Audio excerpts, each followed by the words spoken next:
that Bearsnake has already replied to them hours before I even see them, which is a massive relief. Um, Not only that, but it's just like he keeps dropping these awesome bombs on us.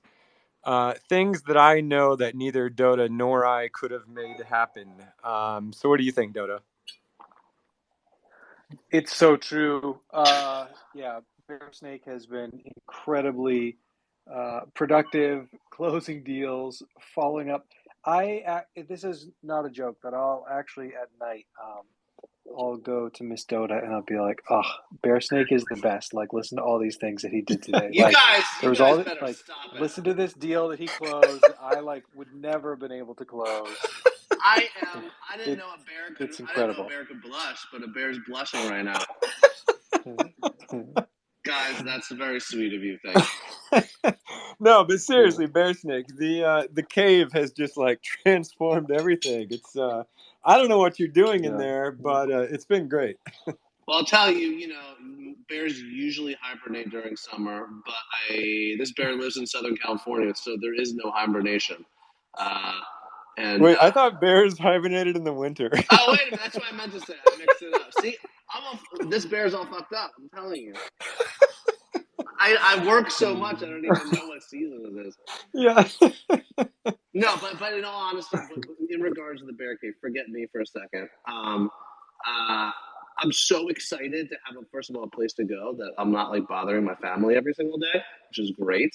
But Yeah. like this is, I really think like we're starting to take meetings here for people like different partnerships and different initiatives, and I'm so excited. I know we mentioned it last time, but I think like we'll be able to turn this place into a more public facing space with a bunch of cool stuff and events. So we'll look forward to seeing friendly faces.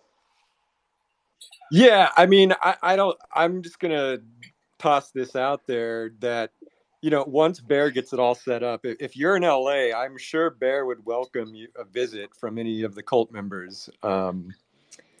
I don't know, maybe I don't know, Bear. I mean, it's right. Does that sound about right? Yeah, Or I mean, I'll probably have to get a bear costume. So if anyone walks in, no one actually knows what I look like. It might be weird hanging out with an actual bear, but that's. But yes, We got to get you some rugs. It's really echoey in I know. there. We need yeah, like wall hangings and decorations and prints. Actually, I'm going yeah. back and forth with someone right now to make a huge custom Forgotten Ruins Wizard rug to go right smack in the middle of the space. I'm excited. That's Yeah. great.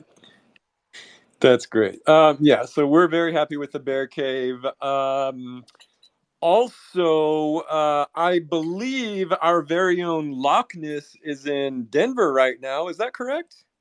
She she is flying today, I believe. I think she's flying. Okay. I think she's spread her wings and she's on a quest, a journey right now. Right. And if I'm not mistaken, she will be hosting a wizard dinner at ETH Denver. Is that right? Yes, this is correct. You do Okay. read your DMs. That's amazing. I'm just kidding. Yeah, some I'm of them. kidding. No, yeah, there's a dinner. I believe I might mess this up, but I think Zay and a bunch of people listening in right now will know the details. But I think it's Friday night, and I think people are already starting to find. I saw in the Secret Tower chat we plastered Denver with like I think over 1,000 posters. So, Yes. so take pictures, share them. There's a QR code on all of them that send to the website. So it's kind of fun to sort of attack all these all these NFT conferences. Yeah, I'm a big fan of these poster campaigns. I think they're just like a really I guess they're a relatively cheap way to promote the project. And it's just really smart that we're hitting all these cities at the same time they have these conferences. Like, I think we want to do the big blockchain conference that's in Miami in a few months, and then NFT NYC. London's going up at the end of the month. Austin is going up at the end of the month. Yeah, Not to ruin any surprises, but yeah. And if anyone if anyone is interested that like isn't in a major like metropolis, international or otherwise, like please just hit us up, and we're happy to canvas where you all live. Yep. Yeah, we can also get the files too and like instructions if you want to print your own. We'll get those up on the website. For sure. Yes, and I also just wanted to toss in there, if you see our Loch Ness at ETH Denver, be sure to ask her about her nails. Ooh, yeah. Her fingernails. If she didn't invoice Magic Machine for those that amazing manicure, then she should. Probably should, yeah. We in fashion. Okay. Yeah. Cool. Yeah. So Loch Ness will be at ETH Denver. I wish we could have went, but I know that Loch will represent us well.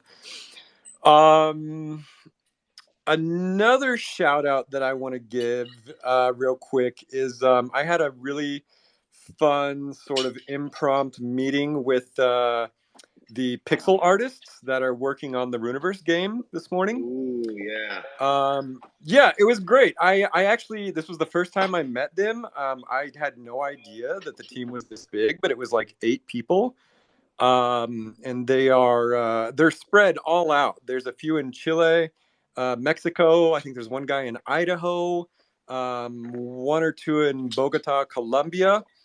And so I just want to give a quick shout out to Nilo, Roman, Alfonso, Carlos, Diego, Jonathan, Lucas, and uh, Ade. I'm not sure if I pronounced her name right, but yeah, it's a great team.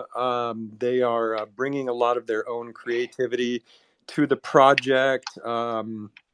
They're bringing a lot of their own ideas to it, which I love. Because I just think whenever you empower artists to sort of take control of their own work and put their own thing into it, the work is usually better. So yeah, I just wanted to give a shout out to them for doing awesome work so far. And speaking of the Runiverse game, we last Friday, I think it was, Dotta, me and you and Bearsnake learned a And really Geldor, yeah. Yes, we learned a really interesting feature about the map. Are we allowed to mention this little feature? Yeah. Well, I suppose so. Yeah. Yeah, so it's great because so a lot of these metas they use I guess an algorithm to generate all the plots and place the plots on the map, the land plots that you can buy. And a lot of these maps that I see, you can honestly tell that it was just generated by a computer. Um, there's no real, like, I would say, human organization to it. It's just kind of randomly vomited all over the map. But that's not what the Runiverse map is. The Runiverse map, all these plots are placed by hand. Um, and when you look at it, it looks much more like the kind of map that a human civilization would actually settle. Um, and I think like the fact that these plots are designed by hand is going to go so much further in like encouraging communities to form, encouraging cultures to form. It's going to make the map feel it just has that human element. It'll be much more like easy to orient yourself on the map as you're exploring it, because it'll just make more sense. Yeah. That was my When impression. Geldor showed us the map, we were all like open jaw. Like rolling back, if you're just joining us, so we're doing the Runiverse, which is going to be like an like an MMORPG, and the map of the world is based on kind of the map in our lore. And we're not what we're not doing is selling every plot of land in the Runiverse. Even at the final supply, so they'll be at the final supply of everything, about 70,000 plots, and that's only going to be about between 20 and 30% of the whole world. And so there's actually the vast majority of the world will be open for play and not for like ownable. Because what we're trying to avoid is a situation where you kind of have, you can't walk across the world because every single plot is just like, some dystopian like player housing. And so one of the things we have to do is decide how to lay out the plots that people can buy. And yeah, when Jeldor showed us the screenshot, I was like, "What algorithm did you use to lay that out? That is gorgeous! Like you guys did it." And they're like, "Oh, we made our lives hell because we're actually going to paint where every single plot is." And it looks so good. It's just very organic, like more care than any meta sort of land plot map that I've seen so far. So really excited to share it during the public sale, which should be like, I think we're looking probably now at early April now. Yep. Yeah. Yep. You want to say anything, Bearsnake? No, it's just no. I think it's it takes time to do something that's a little bit different from the pack, and I know we couldn't. I mean, I wish we could just like launch it tomorrow, but it's like it's like I feel like we're constipated with all this fun stuff, but I think it's going to be worth the wait, and I think everybody's going to sort of see all the hard work that goes into it. And just to clarify, I just said 70,000 plots, and that's for the entire world. That's the cap supply for the entire world at the end. This land sale will only be selling somewhere around like 10%, maybe 10 to 15% in this land sale, this public land sale round. We're for sure really what we don't want to do is sell the whole thing and then now kind of have all the plots sold, but then not have the game built. Like we're really trying to make sure that we sort of sell the plots that are playable, at least in some sense. And so, yeah, we for sure are not dropping 70,000 plots in April. No, it'll be Yep. On order of a smaller percentage. Yeah, the Runiverse will grow as organically as our cult has grown. Part of that is also because the current map that's out there is only 25% of the entire map. Nobody has seen the entire map, and we're not gonna drop the entire map on the land sale. It's gonna be more of a lore related release, not a game related release, if that makes sense. And just to give Alpha a little bit of love, I mean, when you revealed the full map, it was like that Game of Thrones moment where you're like, whoa, okay. Because, of course, you can't just Alpha isn't just here's a picture of the map. He unrolls this whole entire backstory about why this landmass is the way it is. And it's just it's so chock full of detail and meaning that, can't wait for everybody to see it. It's so cool. Yeah, it's fun. Okay, another update I wanted to talk about, and this is something that I personally have been hesitant to talk too much about, simply because we did not yet have a studio who could fully fulfill this job. But I think now we're in a good spot with it, and I'm referring to the 3D Wizards. So I know exciting. we've briefly mentioned it in past Wizard Wednesdays, but now I'm pretty confident that this is a definite that's going to happen now. So if you haven't heard about it before, we are in the process of making a 3D version of every single wizard. When I say 3D, what I mean is like a game rig, a character model that you can use in any 3D meta, like Decentraland, or any one that allows it. Yeah, it's a huge. Sick. It's sick. It's so cool. Yeah, yeah. So go for it. No, go ahead.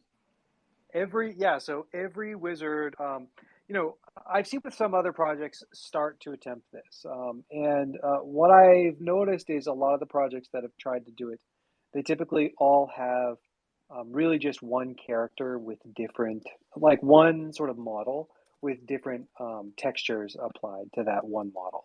Yep. And so one of the things that's really delightful about these wizard 3D models is, of course, we have all sorts of different types of characters, right? From Furnomes to Eyeballs to, Dream Masters. And so, yeah, we're modeling all of that out They'll all be the same size. They'll all share the same rig, so that way we can share animations.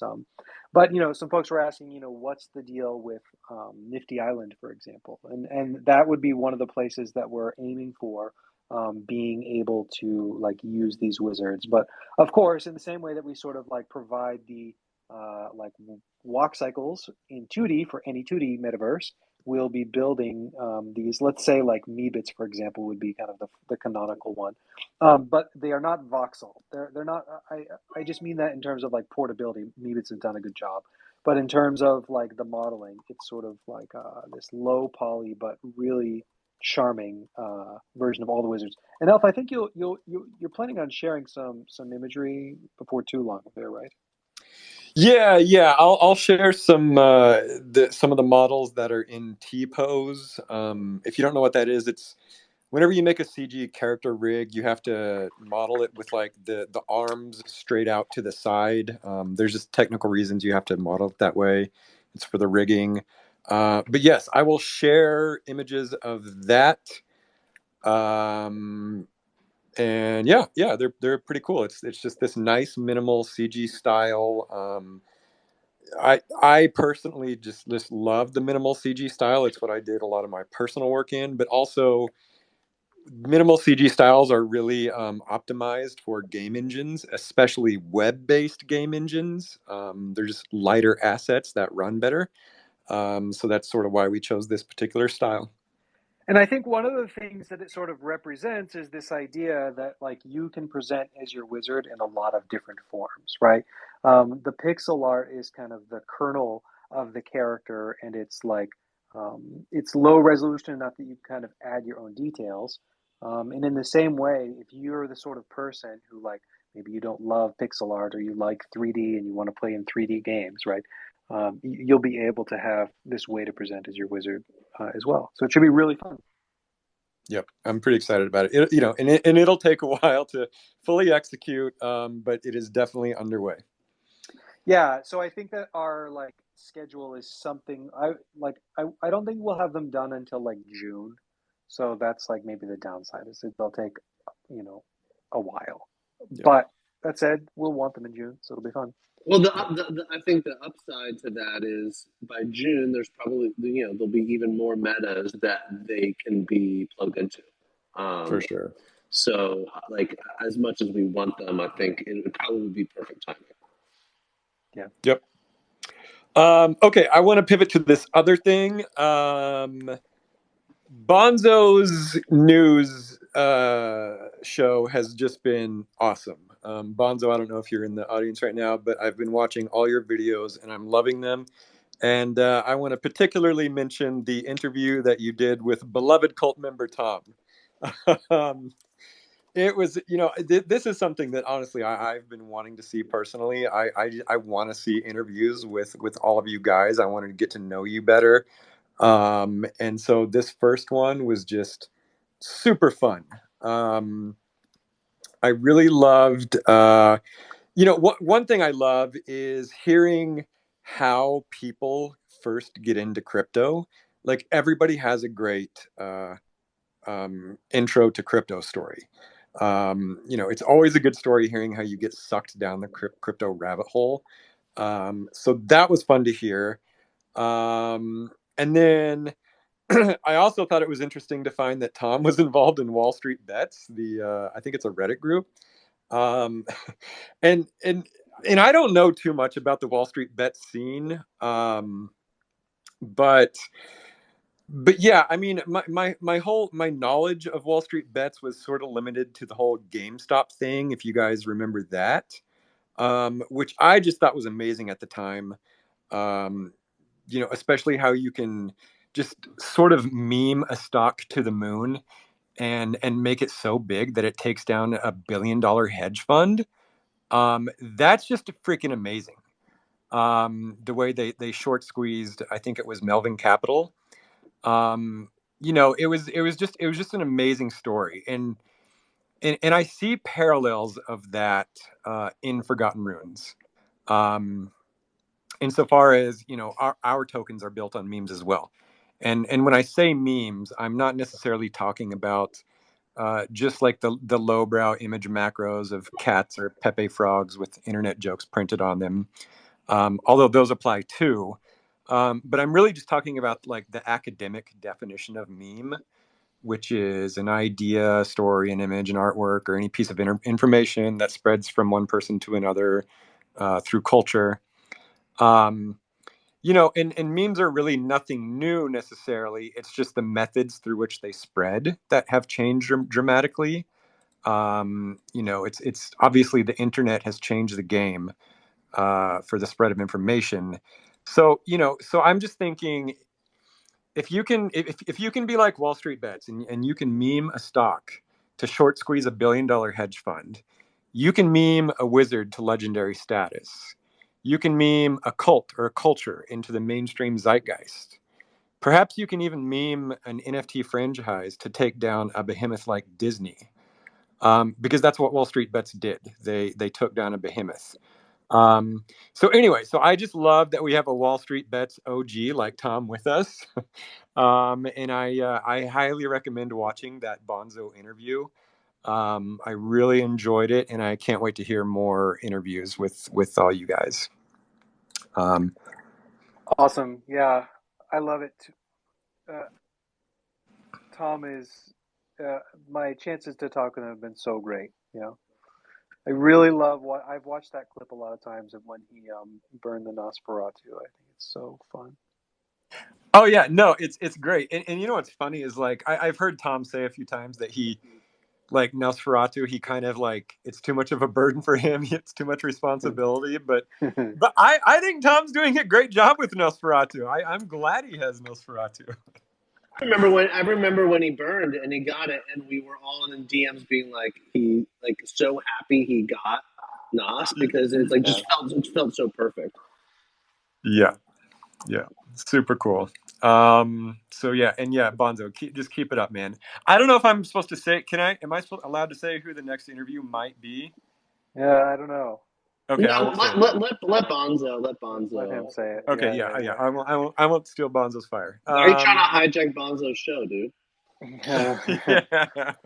Well, if you're ready, we could do some question time. We've got a bunch of questions in the secret tower. Sure, let's answer a few questions. Okay.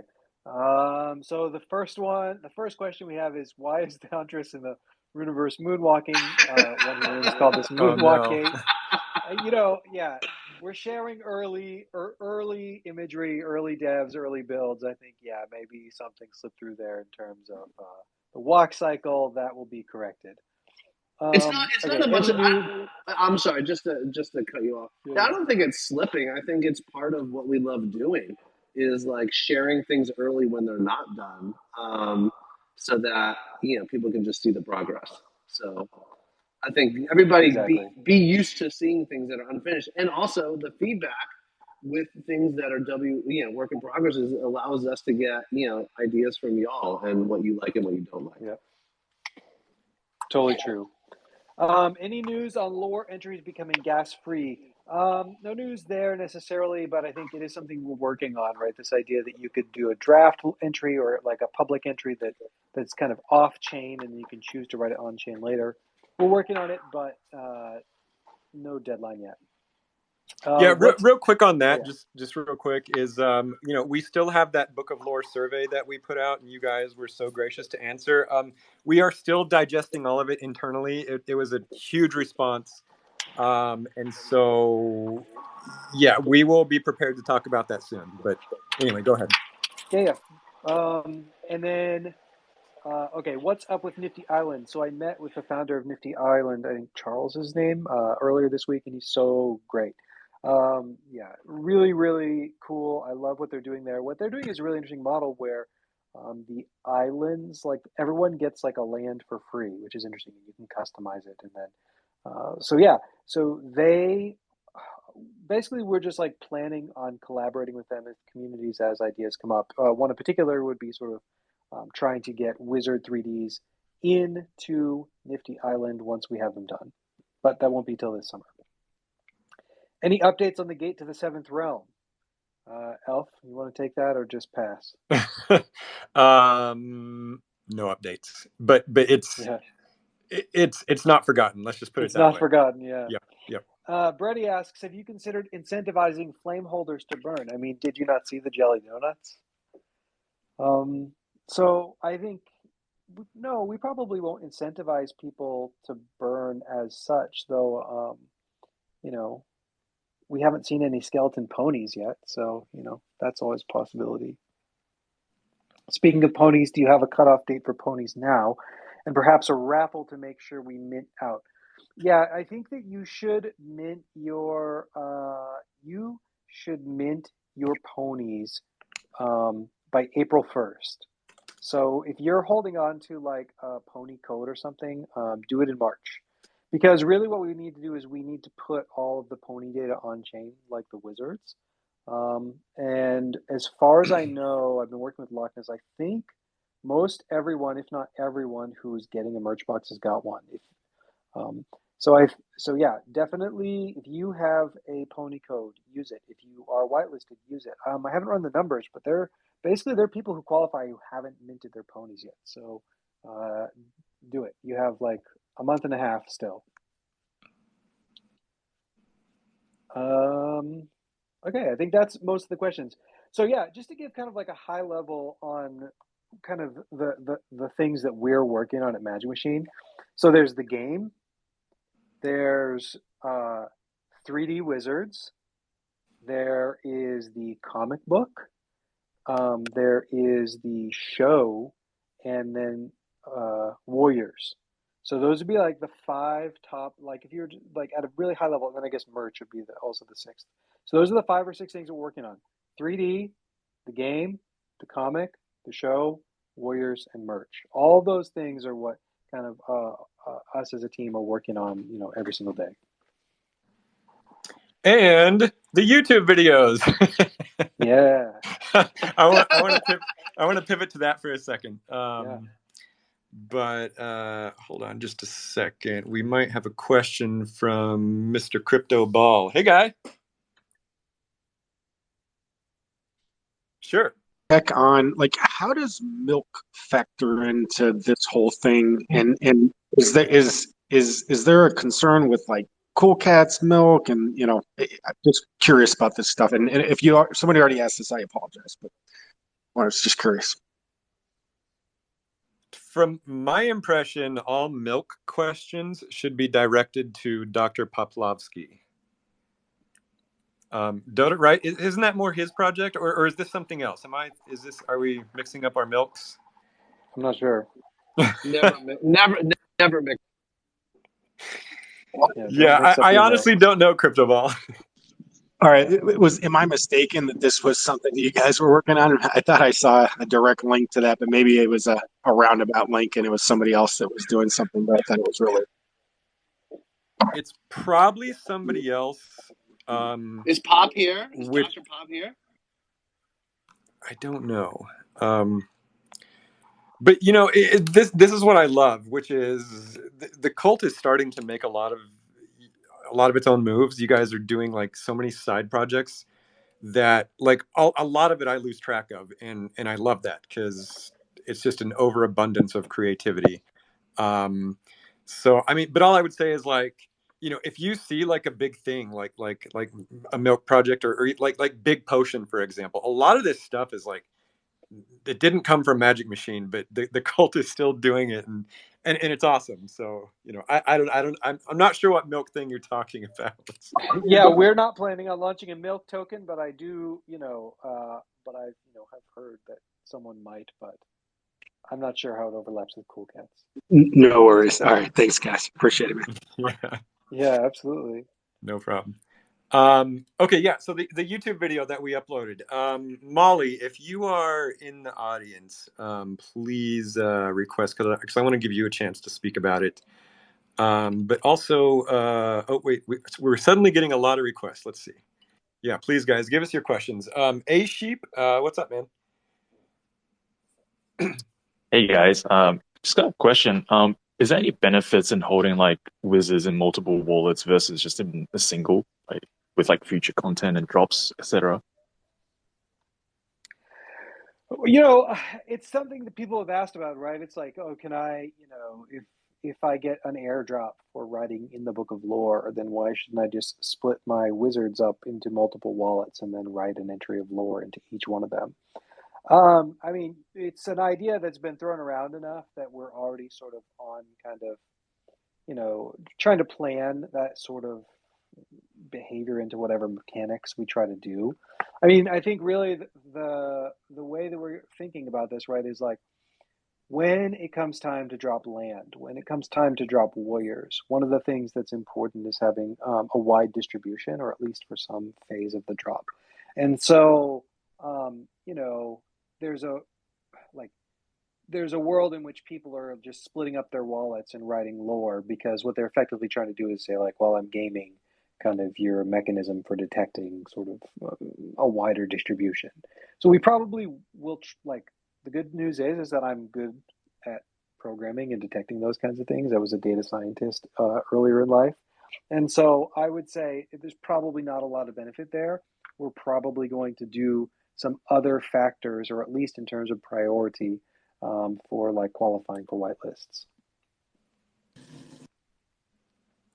Yeah, that sounds awesome. Thanks for answering. Yeah, absolutely. Nathan, what's up? Hey guys, what's up? Happy to be here today on Wizard Wednesday. Thanks for having me up. Welcome. Oh yeah. I had a How question you about doing? I'm doing amazing. I had a question about the Runiverse and just kind of what we can expect from the land sale and some of the player-owned land. Similar to like Sandbox, do you guys see yourselves partnering with any other NFT collections? Like, I think Sandbox has, Bored Apes and Cyberkongs. Do you see yourselves inviting any other NFT collections to make an investment into the land, maybe outside of the player-owned sale? I don't know. Maybe.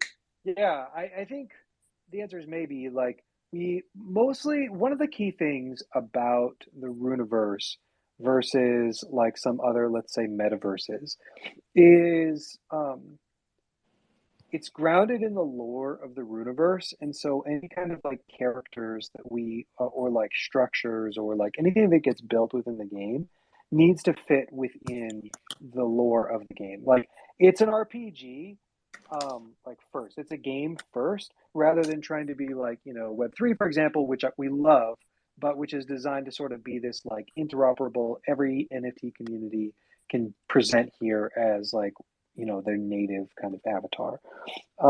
So yeah, I don't know if that answers that. I think we probably will reach out to other communities as like a growth strategy, as we go. But at the same time, I feel we have so much that we want to build, just incorporating wizards and familiars and ponies and warriors and like we have a whole set of collections that we need to implement first, and then after that, maybe we'll turn to other communities. Awesome. Thanks. Yeah, absolutely. Guy Stewart, I think you were next. Yeah, thanks. I just wanted to speak to the previous point about people trying to game any dynamics or whatever you've got with multiple wallets or individual wallets and stuff like that. And Sure. just as a point of what I wanted to say was, like, what I'd actually prefer to see, instead of you guys trying to get tricky with like detecting, via algorithms or whatever, I think it's much more authentic and genuine for the experience of what the wizards are trying to do, is to bake in a game dynamic into that. So people that have multiple wizards in a wallet get another kind of thing. You know what I mean? So it's not just spread like everyone who's got a one wizard or 10 wizards in their wallet get one thing, that there's some sort of other dynamic at play that like draws in a game theory into that practice. So it's not just people trying to game your system, and not just you trying to debunk their gaming, but it actually becomes part of a bigger dynamic of people that have multiple wallets or multiple wizards in one wallet get a different experience of that. I think that would make it a lot more fun for everyone. That's interesting. I agree with that too. As someone who's a part of done a ton of different like play to earn games, like all the ones that I've played where you try to diversify different wallets, they end up crumbling pretty bad. Like, I've just seen it happen. But like anyone where it's all on the same platform, it's just way easier. And you can definitely benefit people for holding multiple. Like, you've seen multiple drops of NFT projects where if you have like 4 of one NFT project, you automatically get the drop of the next one, etc. So that's very cool. Dotta, you're more of a tokenomics master than I am. Yeah, I'm not going to reveal um, uh, like the qualifications until after the fact, because literally all you just do is you show your hand to be gamed by someone who's like a bad actor, or at least like a self-interested actor. So I think yeah, for sure, like you for sure want to design the drops to be to encourage the behaviors that you want. So, for example, I think for like warriors, one of the things we want to do is attract creatives, and so we have some ideas there in how to do that, and I love that idea. Night Owl, what's up, man? Hello, guys. Hello. How are you doing? Hi. Good. So, in fact, I have like a few questions, and the first one, I don't know, did any of you see where my rabbit go? I lost my rabbit. Oh no. No, No, this is I must have missed it. this is just an inside joke. But Master in Spots. in terms of the real thing, so some time ago there was approximately like 40 wizards who are trying to rescue Ixar, the wizard who got lost. And after we all rescued him, basically this wizard he got kind of shattered into fractionalized pieces that 40 holders are currently holding in a fractionalized wallet. So we were kind of talking internally. We would like to kind of do something with this wizard, like write a lore or something. But given that it's kind of being held in a fractionalized wallet, we have no clue. Is it even possible? Maybe we can kind of do it through some sort of backend developer sort of thing or something. I don't know. Maybe you could comment something on that if you get the question. I've definitely thought about this because okay, so it's technically possible, and then we have to decide what we want to do as a community. So let me roll back here, which is one of the things that you'll notice is that when you burn a wizard, it automatically writes an entry in the Book of Lore. And that's a little curious, right? Because you didn't go to the Book of Lore and write it in, but it gets inserted automatically. And the reason that's possible is because we integrated into the Book of Lore a functionality that allows what we call a scribe. And that would be like some sort of intermediate that has permissions to write lore. And so it might be technically possible to create a scribe that that can act as sort of a proxy for fractionalized wizard holders. That seems like possible. I think the bigger question really is like how we want to deal with it as a community. I think it gets related to this idea, we talked about as a community of like, how do we think about, so-called whales that they hold more wizards than they can write lore for? What do we think about that? Like, they obviously play like a really positive economic benefit in a lot of ways, but at the same time, you can't help but realize that like there are people outside the community who are creative who can't afford wizards, and then there are people who are in the community and maybe they write lore for, let's say, 4 out of their 50 wizards, but they still are holding quite a lot that they can't write about. And I think you have a similar issue with kind of like fractionalization, which is like maybe it's the inverse, right? If a whale is one holder that holds too many wizards, a fractionalization is like one wizard with like quite a lot of small holders, and so maybe there's not like the same moral hazard there. I don't know, Alfred, what do you think about this idea that like, could you have a set of sort of smaller stakeholders collaborate together to write lore for one wizard? I'm not sure how to think about it. I think it's definitely an interesting idea. It seems more of a technical nightmare on your end rather than like a conceptual lore question. I think it's just I don't want to like well, it's not that I don't want to, but I want to be careful to over financialize wizards. I think that's the idea, right? Like we talk a lot about how it's not a Dogecoin; it's an individual character, and so if we kind of encourage fractionalization, what does that mean for like if everyone fractionalized their wizard and now wizards are just like a wizard token and sort of like what would our community be better? And so I kind of take it at the limit to think through whether we want to deal with that. I'm not sure. Yeah. Curator of Earth, what's up, man? Hello. Hello. Long time listener, first time caller. How are you Awesome. doing? Hi. Welcome. Well, first I want to say that it blows my mind every Wizard Wednesdays. Just the amount of production that is coming out of you and the collection, and you guys as a producer, like everything you're doing is amazing. Just the amount of good stuff. So I'm constantly floored. So it's just awesome. And specifically, excited about the 3D models. Sweet. Oh yeah. I got to tell you, I'm constantly floored by the cult content as well. I mean, the Fearless Wizard art that came out today, I just like had it pulled up all day and showing my family, and and well, we'll do shout outs a little bit later, but Oh yeah, I think yeah. it's one of my favorite parts of this whole project. The whole project is just my only the only bad thing is that I discovered it around like November, December. Right. Just off my radar. I feel like I came too late. I would have loved more Wizards, but early enough for the next good stuff. So I had a question coming from the world of game production and animation and stuff. Have you considered two rigs? And I encountered this a lot, where looking at all the models and all the Wizards, they can certainly all conform to one, but with walk cycles and with rigging and animations, the male and the female sets are like so distinct. Often when prototyping, making games, female players and stuff are very attuned, right, to the nuances, and so there is a movement to for every game to have they can share some of the moveset, but have separate male and female rigs just to respect and take care of that. And I was wondering if you consider just those two. Yep. Yeah, let me take this. So it's a great question, and we have a solution for that.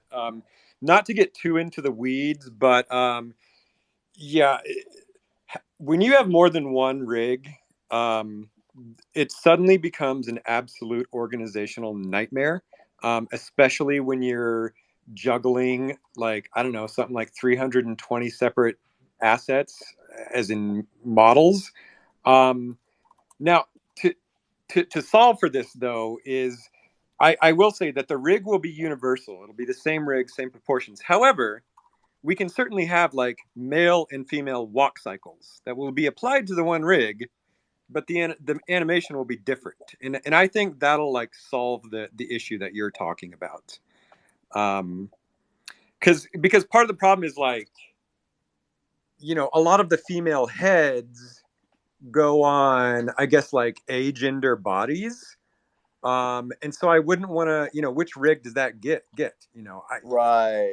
Right. Yeah, there's some. Yeah, that's right. There's some bodies that are agender, and some bodies there are some distinct female bodies. But yeah, as long as that whatever that hierarchy is of the bones, right? And not to get into the weeds, but if the rigs have a hierarchy of bones that support both male and female, just capturing that nuance. So it's good that you're solving for that, because I know in the world of game dev, that's something we often overlook, like audio and things, and good to plan ahead for it. But in general, I just wanted to come up on stage and just say how awesome every new effort. It's just crazy. The 3D animation, or 3D avatars, the animation, the comics, the game, the land drop, the warrior drop, and just so much stuff. Awesome. Well, thank you so much. Thank you. Yeah, man. Thank you so much for everything. Yeah, I'm gonna leave and give room for somebody else to speak. But I did have one question. If you could just sometime during the space talk about the Warriors too. I'm sure it's probably there already.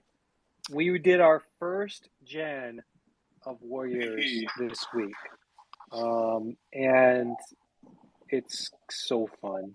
It's so fun. Yeah. We've got a lot of art done. The amount of art that I've finished for Warriors is almost equal to the amount of art that's in the Wizard collection. That said, I want to increase that amount by maybe 30% more, because the Warriors collection will be bigger. The first gen, like Dotta said, we did. The first gen always looks like crap. Yeah.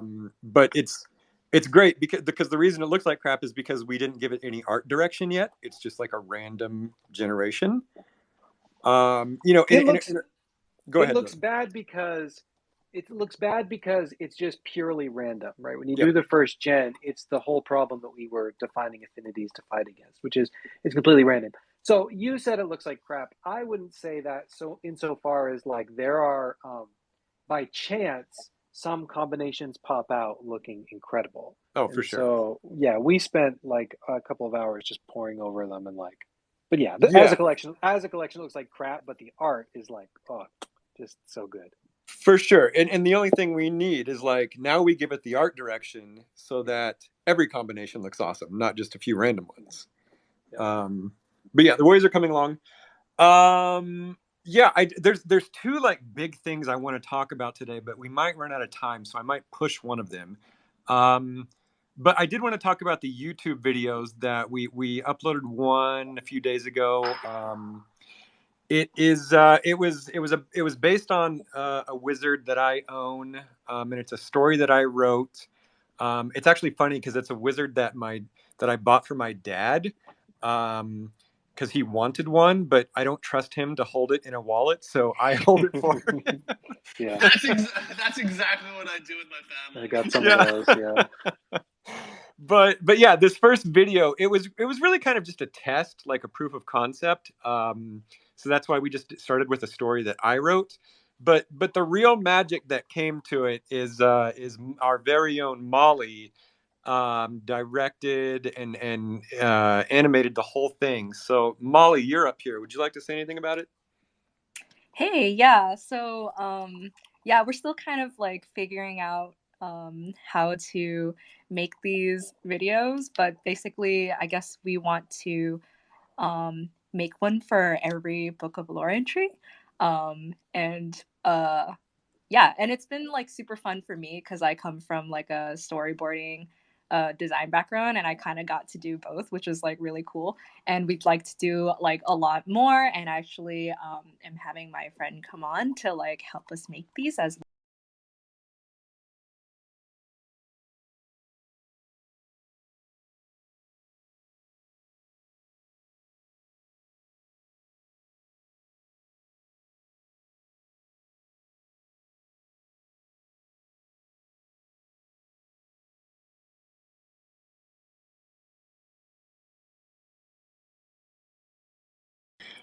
Molly, thanks a lot for crashing the stream.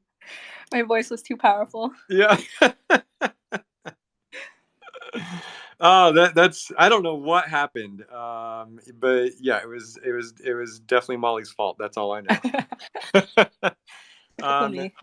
Yeah, let's just give it maybe 30 seconds for people to tall and thin and young and lovely, the girl on the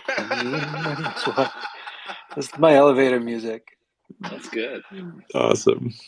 Okay, yeah. Sorry about that, guys. I don't know what happened, but it looks like a lot of you are back. So Molly, yeah, please continue.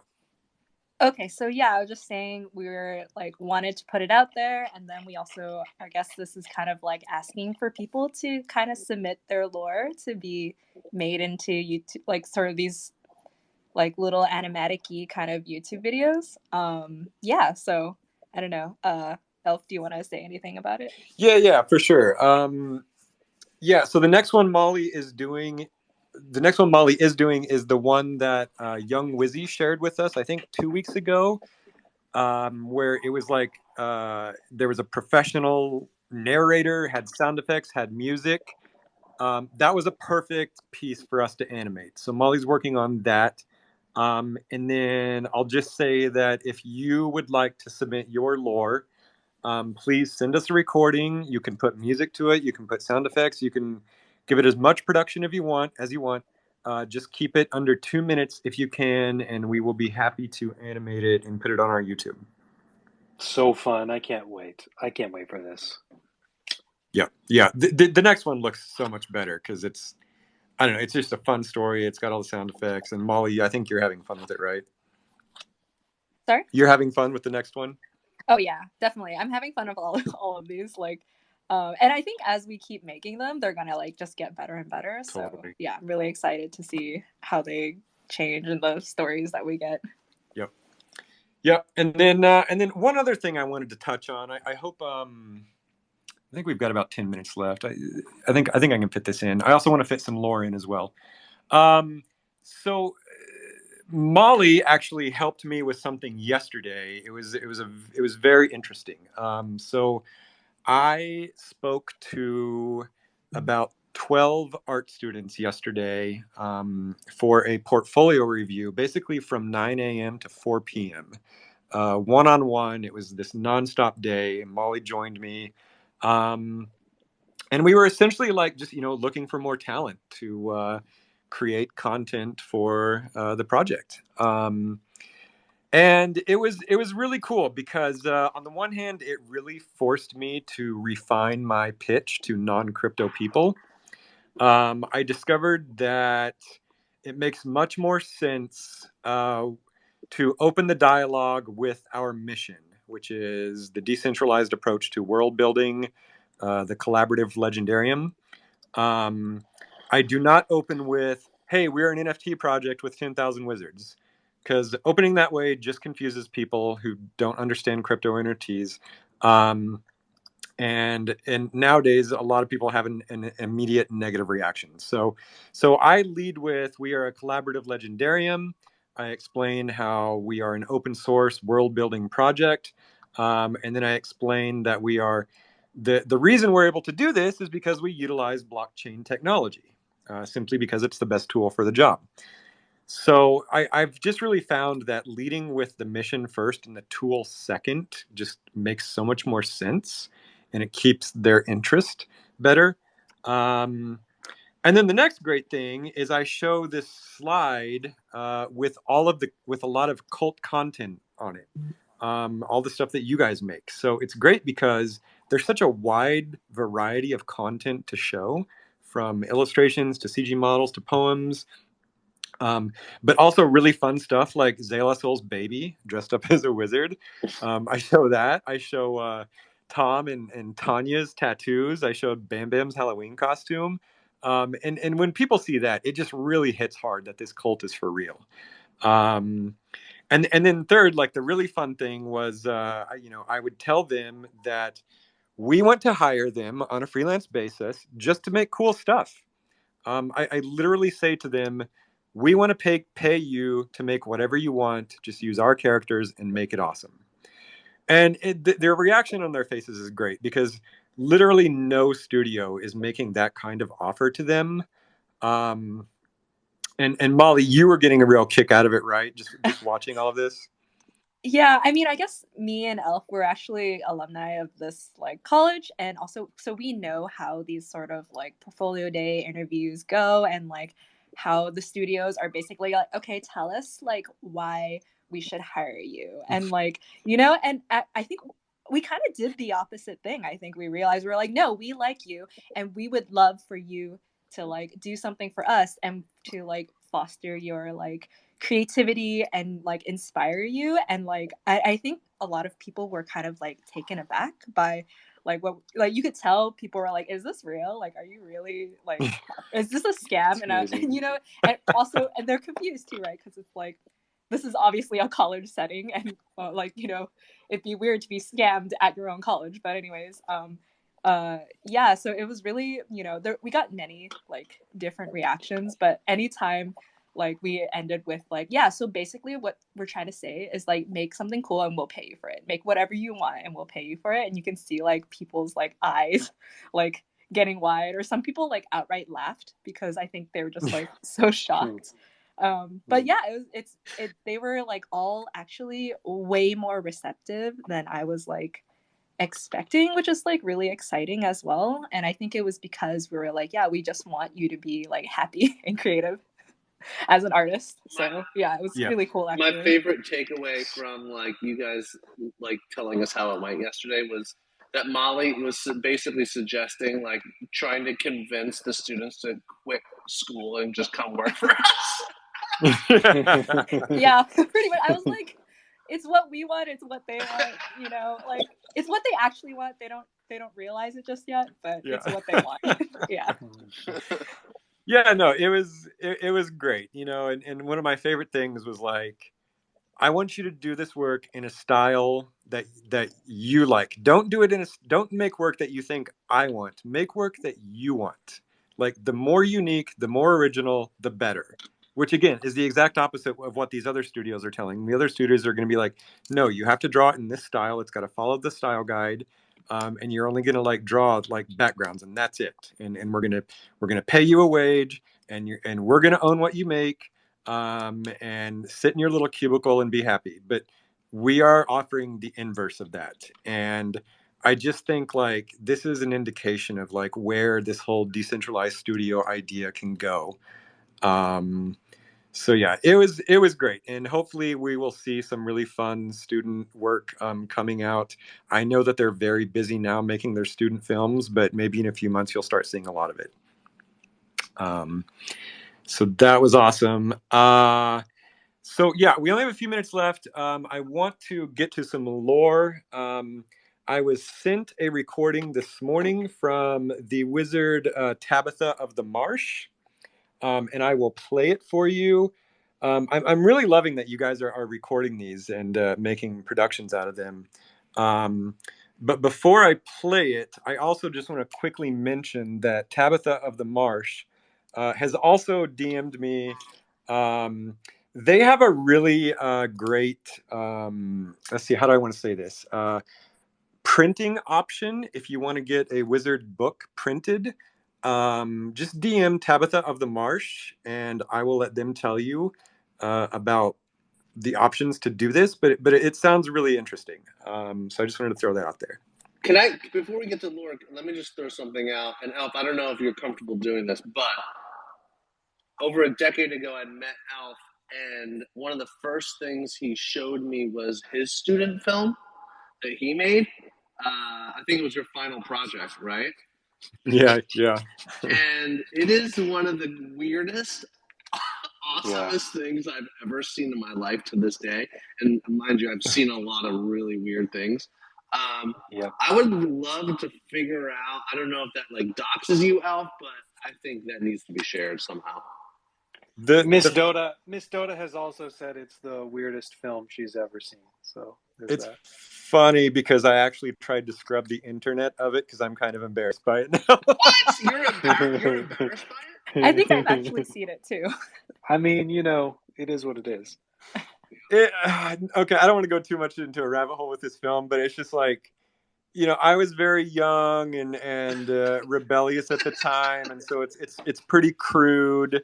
It's also just like the skill level and the cinematography is just not what I would do today. Anyway, whatever. I don't want to go down that. But thanks, Bear. I'm glad you enjoyed it. Tabitha of the Marsh, hello. Yeah, hello. Actually, Tabitha, since it's already 12 o'clock or midnight in Germany, where I'm sitting, Tabitha is already, of course, in her gingerbread hut and sleeping. So we have made this recording beforehand to play it now. So because she's not me. Okay, right on. Right, and so I think it's maybe best if you play it, because I don't have the technical setup here right now, and I don't know if it's too loud or not. And regarding the publishing platform, you can just DM me, and I can whoever is interested in digital publishing also of NFTs. We're working on a project, and maybe we can set something up. Okay, then thank you for having the stage for a few seconds, and here is the lore. I hope I can get this to work. Let me just adjust a few things. I can. But where do I really come from? To be honest, I don't know yet. The whole thing is a little fishy for me. Somehow I woke up consciously on the 20th of June 2021. Here in this strange yet exciting pixelated world of Forgotten Runes. And it seems there are other wizards around as well, as I am connected to some of them through little blue birds that tweet back and forth all day. But that's all I know. I do have a strong feeling, however, that there's more. much more to my existence. Something that I must figure out yet. It's a good thing that I seem to be a witch. Hence I will find out who I really am and where I come from. And luckily, when I came into being, there was a peyote, no clue what to do with it yet, and a grey pink rat with me. The name of the rat seems to be Blimpy. Well, this is what it says on the name tag, and I am sure there's a fascinating story to be found on how we got together. Well, for now, just follow me on Twitter and we will see where it is all heading. The story behind. It is true, Tabitha did not come to life in 2021. In fact, she is already over staggering 2,000 years old and was born in a faraway country at the time of Augustus Caesar. She has had an exciting but also dramatic and dangerous life, full of adventures and experiences in the years to come. We will find her in different periods, like the medieval European or the infamous Salem period. But she also lived a witch's life on the Asian continent as a Majo. We will discover and explore together with her what it means and meant to be a witch through the ages, spanning the entire planet Earth and then beyond. However, and unfortunately, when spawning into the realm of the Forgotten Runes, she not only lost all of her memory, but also is forced to tweet in sometimes bad rhymes, until she finds a cure. We will, over time, join her in finding out about her past piece by piece, but also in her future adventures in the Forgotten Runes Runiverse that will be one of her homes to come in the vast array of metaverses that come to life with the big blockchain bang. Therefore, stay tuned. It will be amazing because lore is at the core.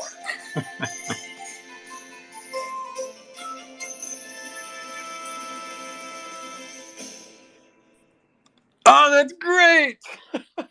That was awesome. Thank you.